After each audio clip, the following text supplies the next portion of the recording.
Welcome to the Alice Austen House Virtual Tea. I'm so thrilled that you could join us today as we celebrate our 3rd anniversary of our historic designation as a national site of LGBTQ history. Today we are celebrating also our honorees. Edwina Martin, Public Administrator, will be receiving our Community Impact Award. And our Preservation Award will go to Pat Salmon, an incredible preservationist on Staten Island and former curator of history at the Staten Island Museum. Today I'll be taking tea with these 2 incredible women in our contemporary galleries here at the Alice Austen House. And I'm so thrilled to share with you part of this new exhibition that we have here, which raises up one of the other important voices, very important voices on Staten Island, Audre Lorde. Audre Lorde was a resident of Staten Island for 17 years and penned some of her most important works while living here with her partner, Frances Clayton. I'm excited to let you know that we will be producing virtual tours and programming of this incredible show with this landmark photo series by Robert Alexander in our first room.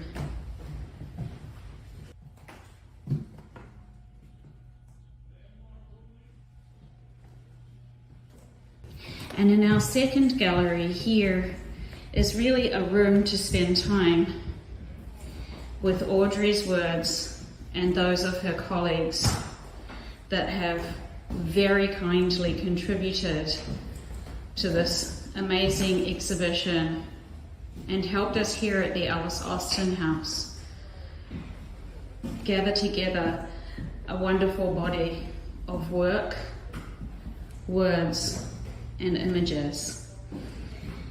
Thank you so much for joining us. I hope to be able to invite you into these galleries to be able to experience this show very soon.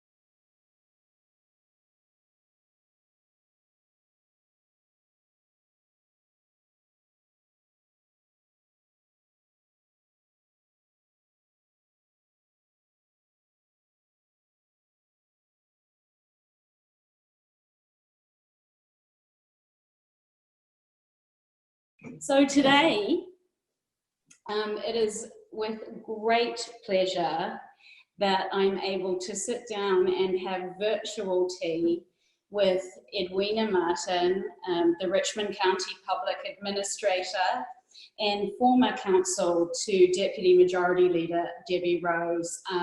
And Edwina has such a long history of community advocacy work in Staten Island and beyond, and we'll talk a little bit more about that during our chat.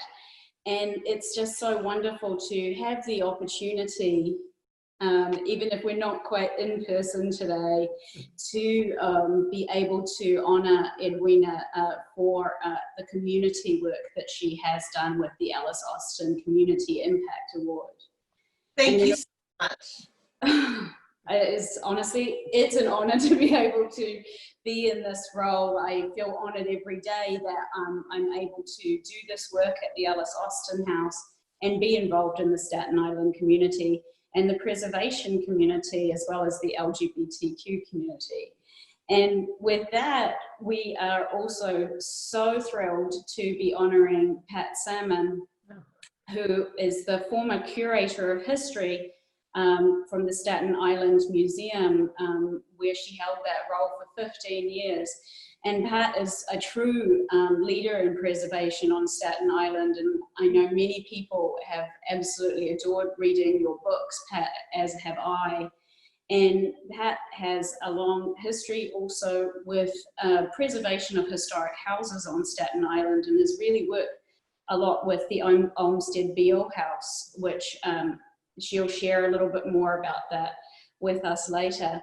But it's these powerful voices, you know, of women that we work so hard here at the Alice Austin House to raise up stories such as your own, Alice's, and I'm sitting here today in the Powerful and Dangerous exhibition that I have also had the great honor of working with many incredible women who have contributed to helping me, guiding me, and also given their contributions of their own artworks representing Audre Lorde.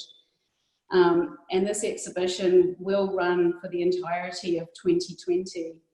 And I sit amongst Audrey's work here at a desk filled with her books and writing, and even, I'll share with you, yesterday I just received this copy, 1951 copy of 17 magazine, in which Audrey had her very first poem published. Wow. That's incredible. It is. And I would also like to share with you both, Pat and Edwina, this is a certificate of merit, Pat, from the New York State Assembly, recognizing your honor of the Preservation Award from the Alice Austin House. Thank you. And Thank Edwina, you. also, you have a New York State Assembly Certificate of Merit, which I will be sending to you because I can't give them to you in person, for the Community Impact Awards. I'd love to start off with actually asking you, Edwina, to share with us a little bit about your most recent news in terms of your work with the American Association of University Women. Would you like to share it with us just a little bit about what's been going on with your work there? Absolutely.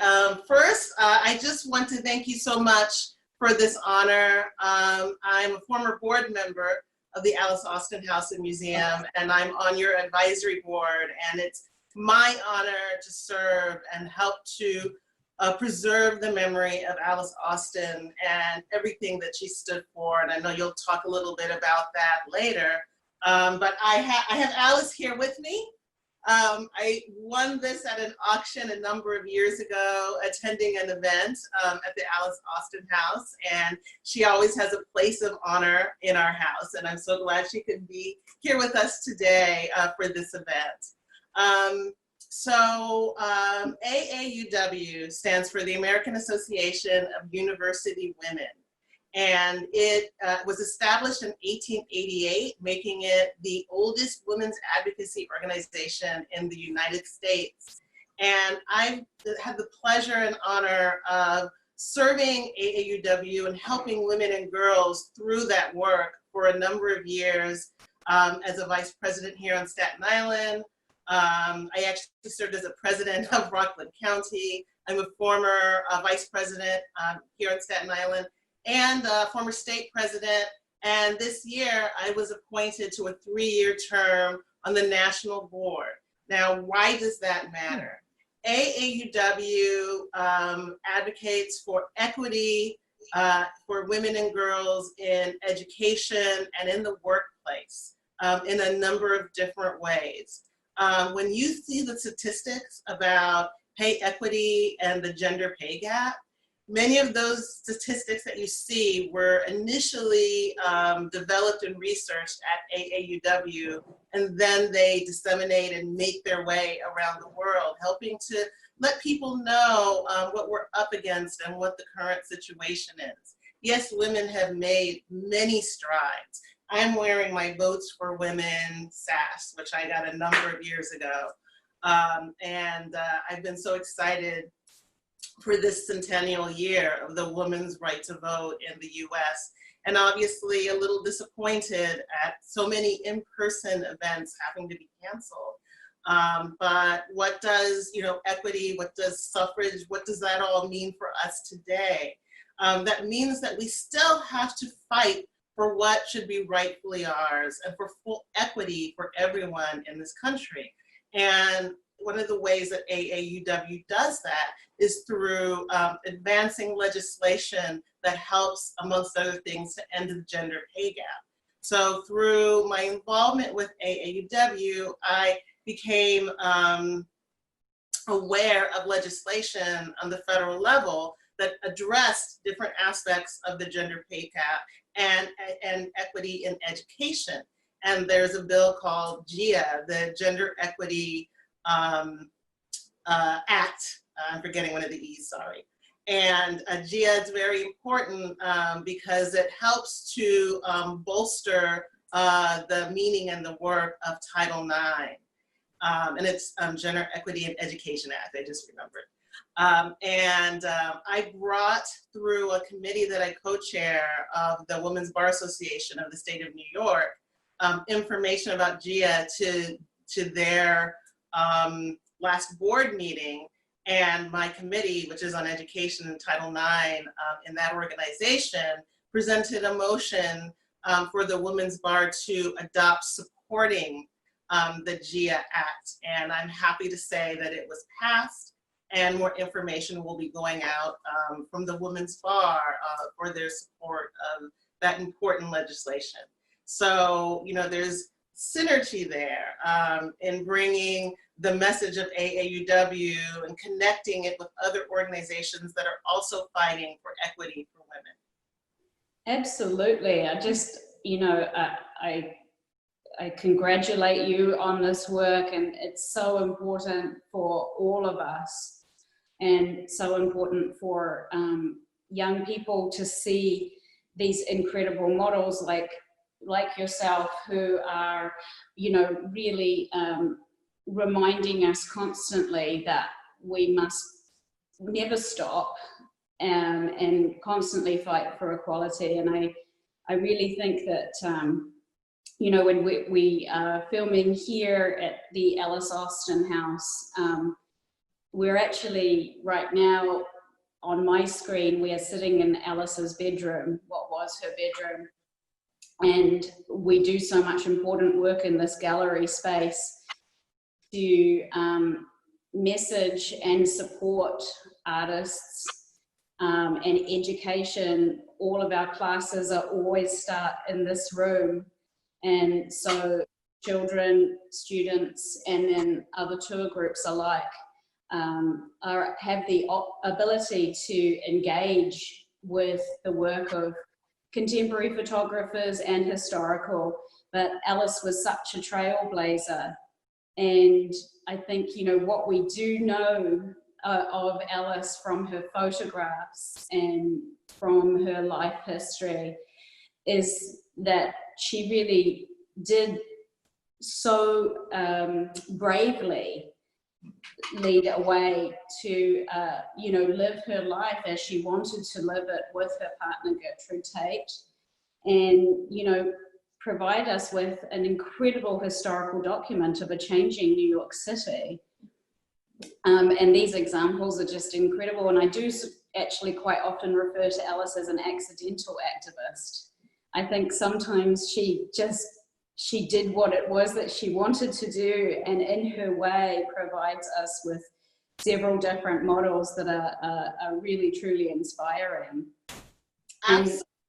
Absolutely. I think that her life stood for equity, and for her, what that meant was the ability and fighting to do what she wanted to do and to live her life the way she chose, and not based on what she was told she had to do as a woman of her time. And that's right. And it's an incredible story, Alice's story, because of course, near the end of her life, where she was forced, her and her partner Gertrude, to leave the Ellis Austin, to leave this house, which we now call the Ellis Austin house, because of poverty. And as a same-sex couple, they were not afforded the right to be able to continue to live together through their old age, and because Gertrude's relatives would not accept the relationship. So Alice, of course, ended up and for those of you that don't know, she ended up in the Staten Island poorhouse or farm colony, having signed a note that she had less than $20 to her name. And of course, this was at a time that this was close to the 1950s, where restrictions had become extremely intense. Many people ask, was it much harder for Alice in the Victorian era, rather than thinking, they leap to now where they feel like it's so much more progressive. But we have to remember that Alice passed away in 1952, which was a very repressive time for LGBTQ people. And I think that these histories and telling them truthfully is so much of the very important work that we do here to pave the way for open storytelling. And Pat, so many of your books really reveal these stories through your research and incredibly careful work with the histories and narratives of Staten Island. And in particular, I'm so excited about your upcoming book, which focuses on the stories of Staten Island women. And I wondered if you could share with us the title of the book and some information about the work that you've been doing. Sure. The title of the book is The Powerful Women from Staten Island's Past. And I actually thought it was really important to discuss these women, especially prior to the 1930s or 40s, who we really don't know very much about you know, their lives, what they did, what they accomplished. I mean, some had major accomplishments on Staten Island. Some went beyond the boroughs, the city of New York, to affect various aspects of their lives. I mean, for instance, we had Gertrude Knight Britton, who was a wildflower and moss and fern expert, and she went on to be one of the founders of the New York Botanical Garden. She went on to found the Wildflower Preservation League of the United States, because back in the 1910s and the 1920s, people didn't have nature preserves to go to, and certainly didn't have a nature preserve mentality. So when they went to parks or they walked along roadsides, they just picked everything that they could actually see or find to decorate their house or to give as gifts. So, you know, she made it a major effort to educate people. And I mean, she was, you know, setting the standards for President Johnson's wife, Lady Bird Johnson, who actually went on to, you know, found an important organization about wildflower preservation. But I mean, there's so many women to choose from. In the book, there'll be probably between 20 and 25 people. And I go straight back to the Lenape women and just a general look at the lives of women, what they were responsible for. And it was not much different than it became in later years, the family, the food. So we'll look at them. I'll look at enslaved women on Staten Island. I plan on looking at the suffragists who fought so hard to get the right to vote, and their activities on Staten Island, and the particular women who were involved with that effort. Immigrant women, especially the large Irish populations that came over and the Italian populations that came over. And then there's a number of individual women, even some organizations. I mean, there was a place called the Mariners Family Asylum, which was associated with the Seamen's Retreat. And it was had the derogatory name of the old ladies' home, because men who were in the Seamen's Retreat and were too sick to work It was believed that the women couldn't take care of themselves, so the men paid a small fee, and they were put in the quote unquote old ladies home. So the old ladies home, or the Mariners Family Asylum as it should be called, was actually run by women too. So the hierarchy was women, the administration was women, the residents were women. So I just thought it was really, really important to tell the stories of many of these people, these groups, and what their work, how it resulted, and even how it affects us today. And I'm happy to say that I even found a couple of women who were amazing people, but I never heard of them until I started researching the book. Well, and that's the thing, like when I've been reading your books, Pat, I'm learning so much. And, I think it's very interesting. You shared with me when we were talking the other day that you're also including Audre Lorde in your book. And many people don't know that Audre actually lived here on the North Shore of Staten Island for 17 years with her partner, Frances Clayton, and raised her children here on the North Shore of Staten Island. And it was truly wonderful last year that St. Paul's, where her home is located, was renamed Audre Lorde Way. And thanks to Councilwoman Debbie Rose. That is very true. And Debbie is such an enormous supporter of the Alice Austen House. Mm-hmm. We've so appreciated her. And I was also very fortunate to be able to be part of a group that lobbied to have the landmark designation on the home that Audre lived in to be include LGBTQ history. Now, the Alice Austen House 3 years ago had the honor of updating its national landmark designation to become a nationally designated site of LGBTQ history. And we very proudly fly the pride flag in recognition of this anniversary. And it's so wonderful to be with you both today to help celebrate that achievement. And we feel that Audre's house is like a sister site to us, that we both have this wonderful designation and protection. However, it is a privately owned home, and so therefore people cannot go and visit it and experience it. So part of, as I said before, part of the work that we feel is really important to do here is to really share out that story, and of also our other historic sites on Staten Island.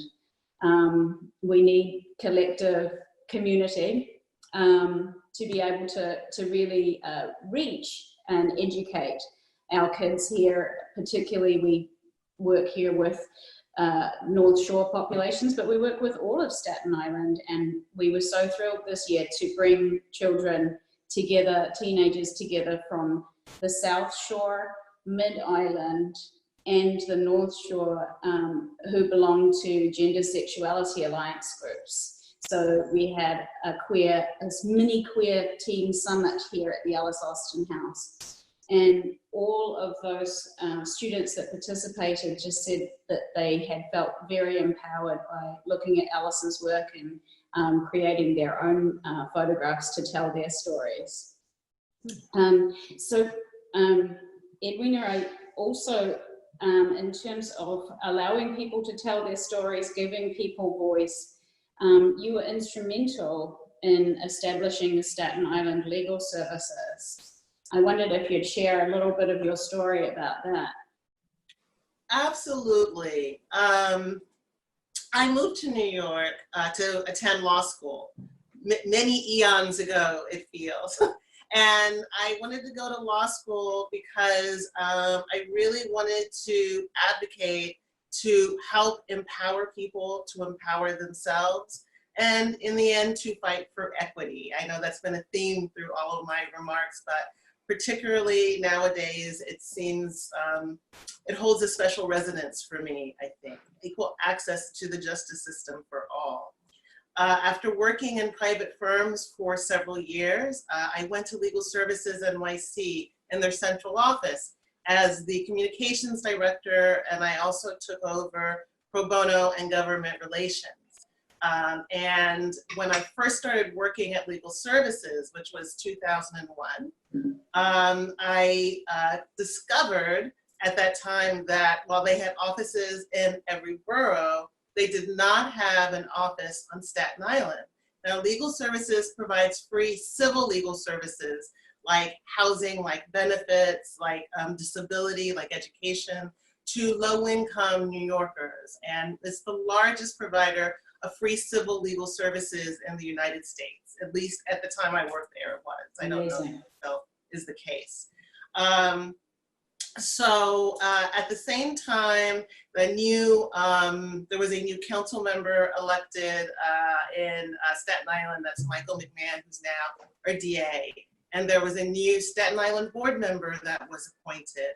And working together, we advocated to the board that it was time, based on census data, for Legal Services to open a fully functional office on the island. And I was head of the committee that put that process into place. So one of the first things we did is meet with every advocacy organization and every judge, as well as bar associations on Staten Island.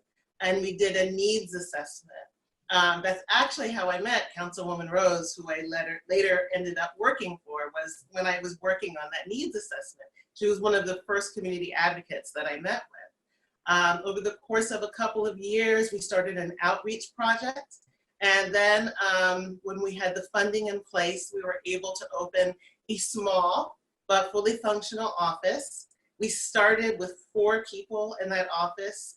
That office now in 2020 is close to 40 attorneys and related staff, and they serve thousands of Staten Islanders every year, helping them to access basic legal needs, such as housing, such as help with domestic violence, such as education. So it's one of my proudest achievements. I'm so happy that I was in a place and a time when I could help to make something that's helped so many people possible. It's just phenomenal that the growth of the amount of lawyers that are there now to be able to advocate for Staten Island populations, and the need is so great. It is indeed, and we'll see that need balloon even more in the wake of the impact of the COVID-19 pandemic and loss of jobs and other things that have happened as a result. Absolutely, and our many of our poorest communities and communities of color are so much more affected. And as you say, the services help provide pathways to access to housing and all of these things. And also one of the most difficult barriers here, particularly on the North Shore, is access to healthcare. So all of those things are just so incredibly important, and yes, you must feel so incredibly proud to have been such an important part of starting that service on Staten Island. I do.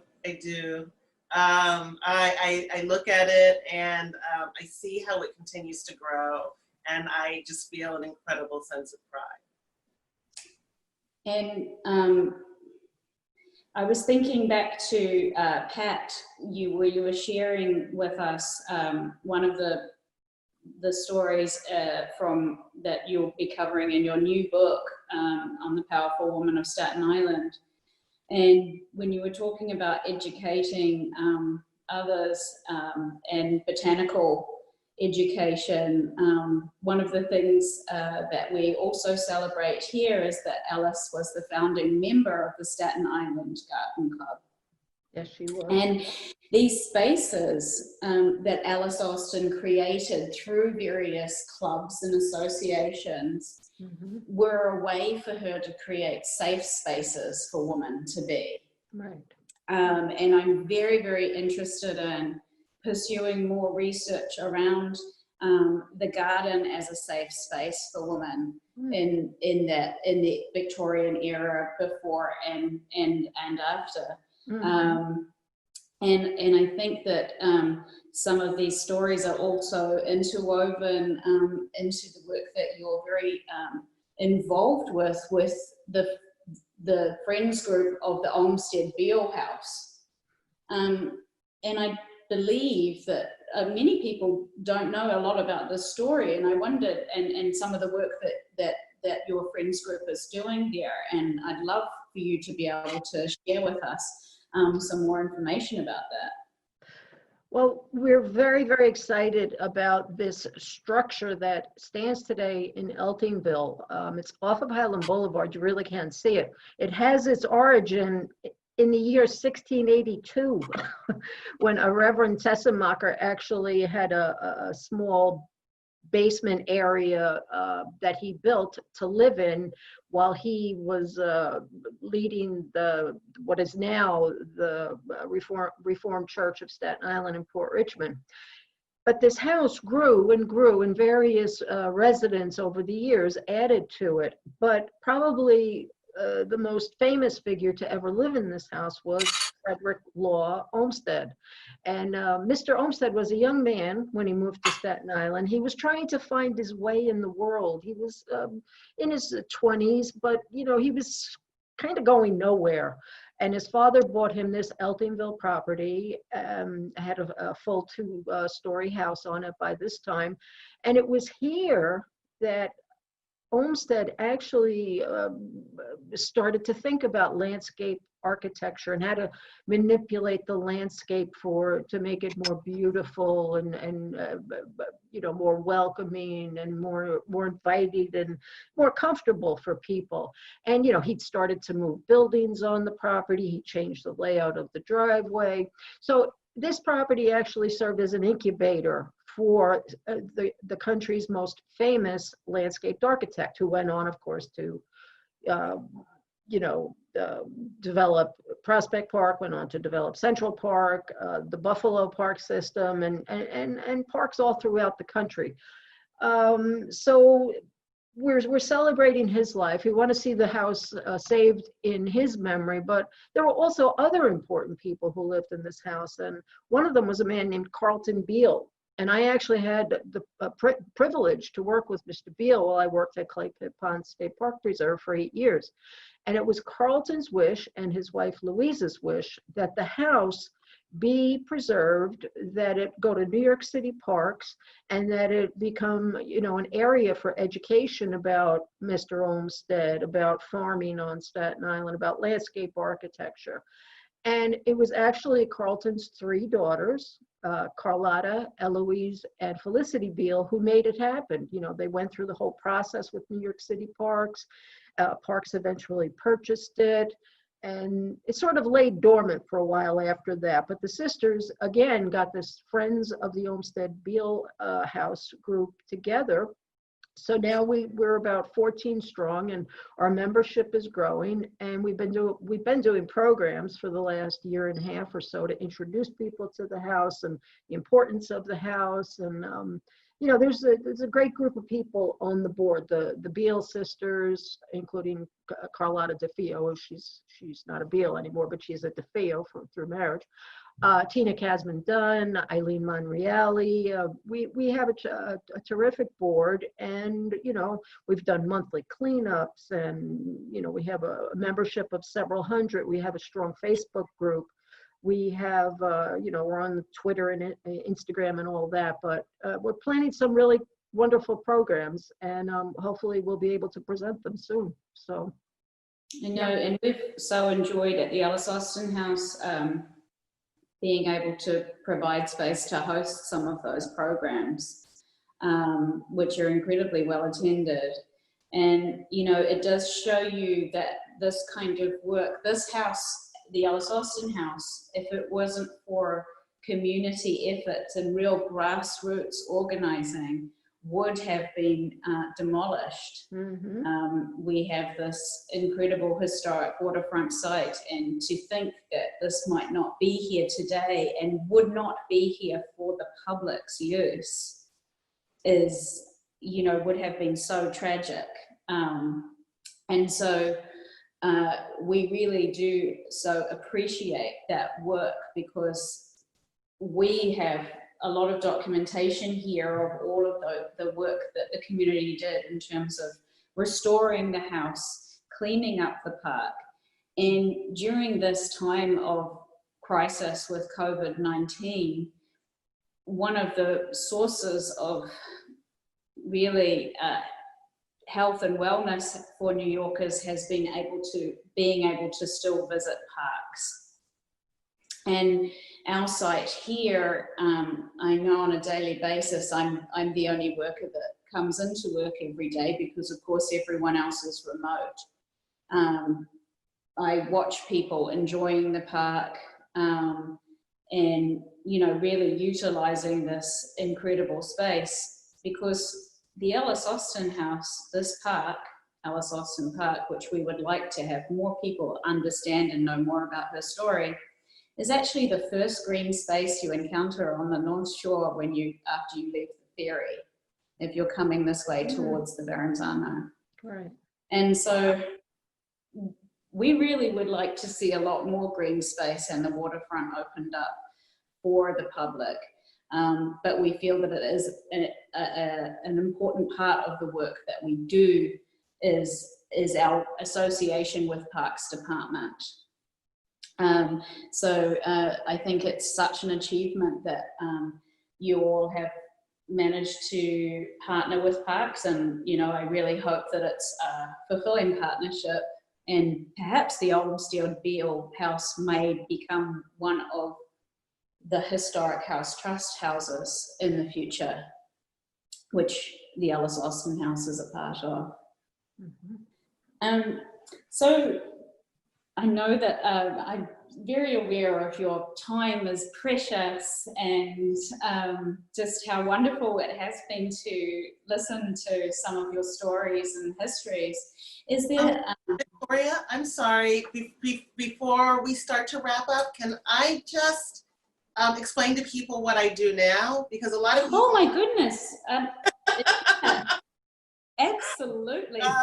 Only because and many people still don't understand what the role and function of the public administrator is. And so anytime I have an opportunity to speak with people, it really is part of my mission and my job now, to help people understand what we are. And very simply and very briefly, the offices of the public administrators, and we have one in every county in New York City, are created under the auspices of the New York State Surrogates Court Act to oversee and preserve the estates of persons who pass with no family and no will or other types of instruments with instructions on how to take care of their property and sometimes themselves as well.